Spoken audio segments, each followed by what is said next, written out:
Students, आपकी अपनी इस ऑनलाइन क्लासेज में आप सभी का वेलकम है। आज हम लोग इस क्लास के माध्यम से स्टडी करेंगे आपका पेपर मानव भूगोल यानी ह्यूमन ज्योग्राफी। और ह्यूमन ज्योग्राफी की इस क्लास में आज का जो हम लोगों का टॉपिक रहेगा वो रहेगा मानव भूगोल की विचारधाराएं। मानव भूगोल जो कि भूगोल की एक प्रमुख शाखा के रूप में उभर करके सामने आया और इस शाखा का या इस विषय का मुख्य आधार था स्वयं मानव, यानी इस मानव को ही मुख्य बेस बनाते हुए ये मानव भूगोल जो भूगोल की एक शाखा निर्धारित किया गया। इस शाखा में धीरे धीरे अनेक परिवर्तन आते गए, भूगोलवेताओं के द्वारा अलग अलग अध्ययन भी किए जाते रहे और इसी अध्ययन की इस कड़ी या इस श्रृंखला में भूगोलवेताओं ने प्रस्तुत की मानव भूगोल की विचारधाराएं, जैसे वातावरण निश्चयवाद। वातावरण निश्चयवाद जिसे इंग्लिश में कहा जाता है एनवायरमेंटल डिटर्मिनिज्म। एनवायरमेंटल डिटर्मिनिज्म जिसके नाम से ही स्पष्ट होता है कि प्रकृति ही सर्वोपरि है या प्रकृति ही क्या है, सर्वशक्तिमान है, यानी यह संपूर्ण प्रकृति ही यहाँ सर्वे सर्वा है, मनुष्य का कोई रोल इसमें नहीं है। इस विचारधारा वातावरण निश्चयवाद विचारधारा का विकास कहाँ होता है? जर्मनी में। जर्मनी में होता है 18वीं एवं 19वीं सदी के दौरान। 18वीं एवं 19वीं सदी के दौरान इसके जनक जो हैं वो है फ्रेडरिक रेटजेल। कौन है? Frederick Ratzel. 18वीं और 19वीं सदी में इस विचारधारा के पनपने का या निर्धारित होने का एक कारण यह भी हो सकता है कि जब तक मनुष्य ने स्वयं को इतना विकसित नहीं किया था या विकास की ओर वह इस तरह से नहीं दौड़ा था जैसा कि आज 20वीं एवं 21वीं सदी में हम लोगों ने इसके विकास को देखा है। तो उस समय मनुष्य को ऐसा महसूस हुआ कि यह प्रकृति ही सर्वे सर्वा है, यह वातावरण ही सर्वे सर्वा है और मनुष्य को हर काम हर उसकी स्थितियां भी निर्धारित करनी पड़ती है कि इसके आधार पे अपनी प्रकृति एवं वातावरण के आधार पे। तो जो इसके जनक हैं फ्रेडरिक रेटजेल, उनकी एक बुक जो मैंने आपको मानव भूगोल का अर्थ पढ़ाते टाइम भी आपके सामने नाम लिया था, एक बार फिर से रिवाइज करवा देती हूँ। इनकी बुक का नाम है एंथ्रोपोजोग्राफी। क्या है? एंथ्रोपोजोग्राफी, जिसको हिंदी में कहा जाता है मानव भूगोल। इसके अलावा इनकी दूसरी बुक है वोल्कर कुंडे। क्या है? वोल्कर कुंडे। यह इंग्लिश का नाम है और हिंदी में इसे कहा जाता है मानव जाति का इतिहास। मानव जाति का इतिहास। फ्रेडरिक रेटजेल ने अपनी इन पुस्तकों का वर्णन करते समय मनुष्य को इतना सर्वोपरि न मानते हुए अपना यह अध्ययन उन्होंने सबके सामने प्रस्तुत किया कि मनुष्य सर्वोपरि या सर्वशक्तिमान नहीं है, जबकि प्रकृति एवं वातावरण ही उसके सामने क्या है, सर्वशक्तिमान है। इसी आधार पे इनकी तीसरी बुक थी राजनीतिक भूगोल। इन बुक्स के नाम आप साथ साथ याद रखिए और जैसा कि हर बार मैं आपके सामने बोलती हूँ, आज इस वीडियो में भी मैं आपको बोलूँगी कि वीडियो को देखते देखते आप शॉर्ट नोट्स भी बनाते जाइए ताकि यह वीडियो आपको अच्छे से समझ में आ जाए। नेक्स्ट, बुक्स के नाम आप साथ साथ याद कीजिएगा ताकि आपको धीरे धीरे इनके नाम याद रहने लग जाएं। नेक्स्ट आता है इनका कथन कि फ्रेडरिक रेटजेल ने अपनी इस विचारधारा के आधार पर एक अपना कथन भी प्रस्तुत किया कि किसी भी स्थान की स्थिति वहाँ के लोगों की जीवन शैली एवं मनोवृत्ति निर्धारित करती है। यानी पर्टिकुलर किसी भी क्षेत्र की अगर बात की जाए तो वहाँ रहने वाले जो लोग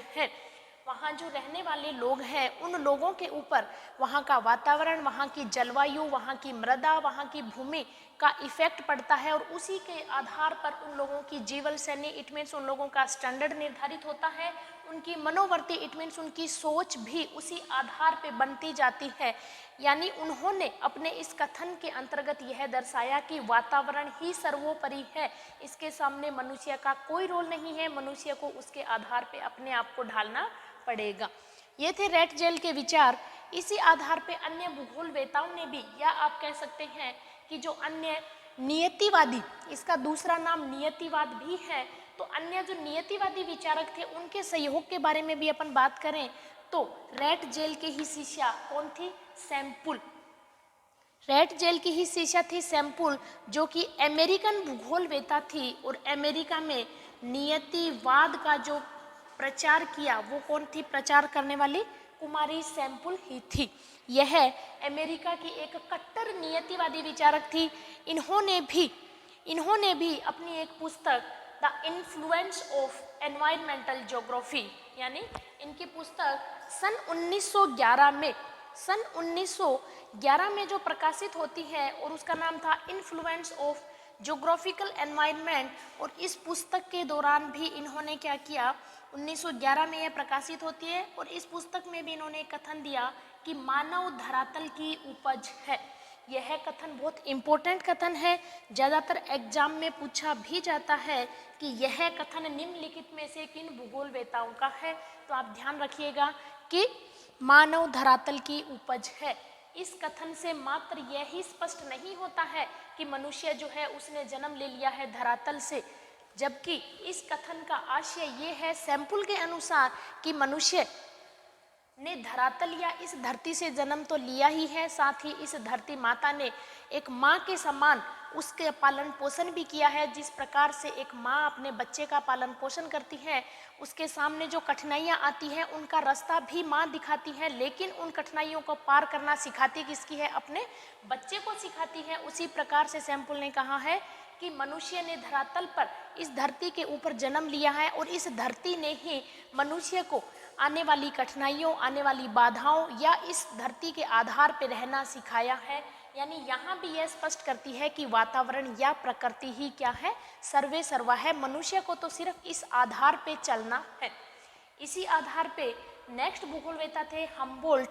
इन्होंने अपनी पुस्तक कोस्मोस, इन बुक्स के नाम आप अच्छे से रीड करते जाइए, अच्छे से याद करने की कोशिश भी कीजिए। तो इनकी पुस्तक थी कोस्मोस और इस पुस्तक के दौरान इन्होंने प्रकृति की एकता में विश्वास किया। हम्बोल्ट का ऐसा मानना था कि संपूर्ण पृथ्वी के ऊपर उत्तरी ध्रुव से लेकर के दक्षिणी ध्रुव तक एक एकता पाई जाती है। किस तरह से इसमें वातावरण डिसाइड है उसमें भी संपूर्ण एक एकता है। यानी हम्बोल्ट ने भी प्रकृति की एकता में विश्वास किया कि प्रकृति में व्याप्त जो संपूर्ण तत्व हैं वो क्या है? एक एकता में बंधे हुए हैं। इसी आधार पे कार्ल रीटर भी जर्मन भूगोलवेता थे। मैंने सबसे पहले भी आपके सामने नाम लिया कि वातावरण निश्चयवाद या नियतिवाद का विकास भी जर्मनी में हुआ और इसका जन्म भी जर्मनी में ही हुआ। उसी आधार पे जर्मन भूगोलवेता कार्ल रीटर और इनकी पुस्तक थी अर्डकुंडे। क्या थी? अर्डकुंडे। कार्ल रीटर ने भी अपने इस पुस्तक के अंतर्गत वातावरण निश्चयवाद में एक अपना महत्वपूर्ण सहयोग दिया और कार्ल रीटर का भी यही मानना था कि यहाँ संपूर्ण पृथ्वी के ऊपर जो व्याप्त प्रकृति है, वातावरण है, वो ही सर्वे सर्वा है। उसी के आधार पे सारी स्थितियाँ निर्धारित होती हैं। उस पे रहने वाला मनुष्य तो उस स्थिति के आधार पे अपने आप को क्या करता है? ढाल लेता है। ये थे मुख्य भूगोलवेता जिनका योगदान रहा था या इन्होंने अपने अपने ग्रंथ के आधार पे अपना सहयोग दिया। लेकिन अन्य भूगोलवेता या अन्य विचारक भी थे जो इस विचारधारा के क्या थे? पक्ष में थे। यानी आपके सामने कहीं क्वेश्चन भी आ सकता है कि निम्नलिखित में से कौन से विचारक नियतिवाद के हैं। आपको एक ऑप्शन में दे दिया जाएगा जो नियतिवाद के विचारक हैं उनका नाम, जबकि अन्य 3 ऑप्शन में दे दिए जाएंगे अन्य भूगोलवेता या अन्य विचारकों का नाम जो इसके क्या थे? पक्ष में ना होकर के इसके विपक्ष में थे। तो अन्य विचारकों में अगर हम लोग बात करते हैं तो आते हैं अरस्तु, स्ट्रेबो जो कि यूनानी भूगोलवेता थे। यानी अरस्तु, स्ट्रेबो, वोरेनियस, हंटिंगटन, मैकिंडर आदि लोग भी क्या थे? इसके पक्ष में थे। या आप कह सकते हैं कि ये भूगोलवेता या विचारक भी नियतिवादी विचारक थे। मैकिंडर जिनका अध्ययन किया जाता है राजनीतिक भूगोल में, इन्होंने हृदय स्थल सिद्धांत भी दिया था और इसी सिद्धांत के आधार पर उन्होंने स्पष्ट किया था कि मनुष्य के ऊपर पूर्ण रूप से जो प्रभाव है वो किसका है? वातावरण या प्रकृति का है। मनुष्य को अपना निवास स्थान भी प्रकृति के आधार पर ही स्थापित करना पड़ता है। तो ये क्या थे? ये थे विचारक किसके? वातावरण नियतिवाद या वातावरण निश्चयवाद के। अगर अब तक हम लोगों ने जो वातावरण नियतिवाद या वातावरण निश्चयवाद के बारे में अध्ययन किया, उसका हम लोग अगर विश्लेषण करते हैं या इसका सार निकालते हैं कि क्या एक समरी निकलती है, तो समरी निकल करके यही आती है कि इस प्रकृति में हम अध्ययन करने बैठे तो यह प्रकृति या यह वातावरण ही सर्वे सर्वा है। इसने ही अपने संपूर्ण प्रभाव को यहाँ रहने वाले जीव जंतुओं या मनुष्यों के ऊपर अपना प्रभाव डाला हुआ है। इन मनुष्य या जीव जंतुओं को, या आप कह सकते हैं वनस्पति स्वयं भी क्या है, वातावरण या प्रकृति पे ही आधारित है, उसी आधार पे यह निश्चित होती है। ये इसका विश्लेषण या एक समरी निकल करके आती है। इसी आधार पे इसके जनक फ्रेडरिक रेटजेल ने भी एक परिभाषा भी दी है, जो मानव भूगोल की भी परिभाषा थी कि मानव भूगोल के दृश्य सर्वत्र वातावरण से संबंधित होते हैं, जो स्वयं भौतिक दशाओं का योग है। किसकी परिभाषा है ये? रेटजेल की परिभाषा है कि इस संपूर्ण मानव भूगोल, जो कि भूगोल की एक शाखा के रूप में अपन अध्ययन करते हैं, इसके जो संपूर्ण जो दृश्य है, इसके जो फैक्ट्स हैं, वो किससे संबंधित हैं? वातावरण से ही संबंधित है। आप ध्यान दीजिएगा कि रेटजेल ने अपनी इस परिभाषा में ही वातावरण या प्रकृति को ही क्या माना है? सॉलिड पक्ष माना है कि इसी से सब कुछ संबंधित है और इसी आधार पे ही वो अपने आप को निर्धारित करता है। तो ये इसका निकलता है विश्लेषण या सार। अब हम लोग अगर देखते हैं कि कोई भी थ्योरी अगर आती है, कोई भी थॉट्स अगर आता है, तो उसके पीछे जहाँ विश्लेषण किया जाता है तो कुछ ना कुछ लोग उसका क्या करते हैं? आलोचना के रूप में भी उसका विश्लेषण करते हैं कि नहीं, यह पक्ष हम नहीं मानते, ये क्या है, सही ना होकर के ये गलत है।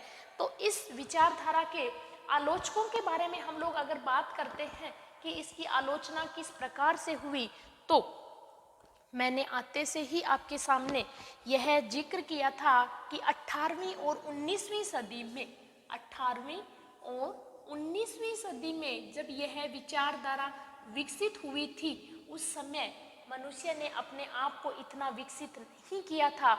उस समय उसको ऐसा लगता था कि हम लोग जो क्रियाएं कर रहे हैं, जिस आधार पे हम लोग रह रहे हैं, जिस प्रकार का अपना रहन सहन है, वो सब क्या है? वो सब वातावरण और प्रकृति से ही निर्धारित है। लेकिन 20वीं सदी तक आते आते मनुष्य ने अपने आप को इतना विकसित कर लिया कि उसने आग जलाना सीख लिया, उसने पहिए का आविष्कार कर लिया, तो उसने गाड़ी बनाना सीख लिया। जहाँ वो एक घुमक्कड़ जीवन बिताता था, घास फूस खाता था, वहाँ उसने अपना एक निवास स्थान स्थायी बना लिया, अपने घर बनाना वो सीख गया। अपने कपड़ों का रहन सहन अपने कपड़ों का पहनने का तरीका, उसके खुद के रहने का रहन सहन का तरीका था, जो उसने क्या कर लिया? धीरे धीरे निर्धारित कर लिया। तो उस आधार पे 20वीं सदी के प्रारंभ में धीरे धीरे मनुष्य को ऐसा लगने लगा कि ऐसा नहीं है कि संपूर्ण प्रकृति ही सर्वे सर्वा है, यानी संपूर्ण जो तथ्य है वो निर्धारित करेगी कौन? प्रकृति निर्धारित करेगी। नहीं, ऐसा नहीं है। मनुष्य भी प्रकृति के द्वारा जो दी गई संभावनाएं हैं, उनके आधार पे वह अपने रहने का तरीका, अपने खाने पीने का तरीका, अपना निवास स्थान, वो सब क्या कर सकता है? निर्धारित कर सकता है। यानी उन आलोचकों ने यह बात प्रस्तुत की कि प्रकृति सर्वोपरि या सर्वशक्तिमान नहीं है। और ये शुरुआत कब होती है? ये होती है 20वीं सदी के प्रारंभ में, जब मनुष्य ने अपने आप को क्या कर लिया था? विकसित कर लिया था। तो यहाँ आलोचकों में सबसे पहले हम लोग देखते हैं किरचॉफ, भूगोलवेत्ता है किरचॉफ, और उन्होंने अपने कथन में, इनकी एक बुक भी है मैन एंड अर्थ, बुक का नाम है मैन एंड अर्थ, किसकी है? किरचॉफ की। तो अब उन्होंने अपने इस बुक में एक कथन भी कहा है कि मानव ऐसी मशीन नहीं है जिसकी अपनी कोई इच्छा ही नहीं। यानी इन्होंने कहा कि मनुष्य जो है वो एक ऐसी मशीन नहीं है जिसकी कोई इच्छा नहीं है, जिसको जिस तरह से चलाया जाए वो चल पड़ेगी। नहीं, उन्होंने ऐसा माना कि मनुष्य जो है वो अपनी इच्छा के अकॉर्डिंग भी कर सकता है, अपनी इच्छा के अकॉर्डिंग, अपनी स्थिति के अनुसार। उसका जरूरी नहीं है कि वो अपना खान पान रहन सहन निर्धारित करे, वो अपनी इच्छा से भी उसको मॉडिफाई कर सकता है। इसी आधार पे फेब्रे, फ्रांसीसी भूगोलवेत्ता जो फेब्रे थे, उन्होंने एक कथन कहा था कि प्रत्येक स्थान पर संभावनाएं हैं, आवश्यकताएं नहीं। यानी इसके आगे जो ऊपर नेक्स्ट विचारधारा पढ़ेंगे संभववाद, यानी संभववाद, उसके जो जनक हैं वो फैब्रे ही हैं और उन्होंने यह कथन कहा कि प्रत्येक स्थान पर संभावनाएं हैं, यानी प्रत्येक स्थान पे अगर देखा जाए तो इस प्रकृति के द्वारा संभावनाएं प्रस्तुत कर दी गई हैं, लेकिन वो आवश्यकता नहीं है।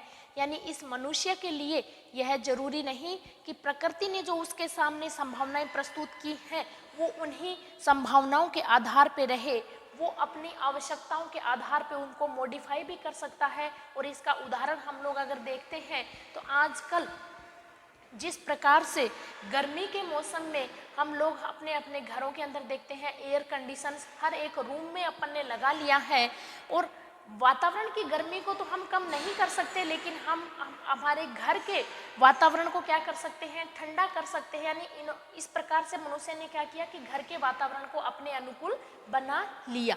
तो ये ही कथन किसका था, फैब्रे का था। नेक्स्ट आता है OH के स्पेट। OH के स्पेट जिन्होंने भी एक विचारधारा दी थी प्रासंभववाद। क्या दी थी, प्रासंभववाद। वो अपन आगे चल करके अध्ययन करेंगे, लेकिन यहाँ देखते हैं कि OH के स्पेट का एक कथन है पर्यावरण अपने आप में अर्थहीन वाक्यांश है। यानी पर्यावरण जो है इसका अगर अकेले का हम लोग अर्थ देखने बैठें तो इसका कोई अर्थ नहीं है, यानी ये बिना अर्थ का क्या है, वाक्य है, और पर्यावरण का मनुष्य के बिना कोई अस्तित्व भी नहीं है, ऐसा मानना था किसका, OH के स्पेट का। यानी जिस प्रकार से वातावरण नियतिवाद या वातावरण निश्चयवाद के पक्ष में जो विचारक थे उसी आधार पे इसके आलोचक भी थे। इस प्रकार से आज का जो यह अपना टॉपिक था मानव भूगोल की विचारधारा नंबर 1 वातावरण निश्चयवाद, उम्मीद करती हूँ कि आप लोगों को अच्छे से समझ में आया होगा और यह वीडियो आप लोगों के लिए बहुत उपयोगी भी साबित होगा। इसी आधार पे मैं आज की क्लास को यहीं समाप्त करना चाहूँगी। नमस्कार।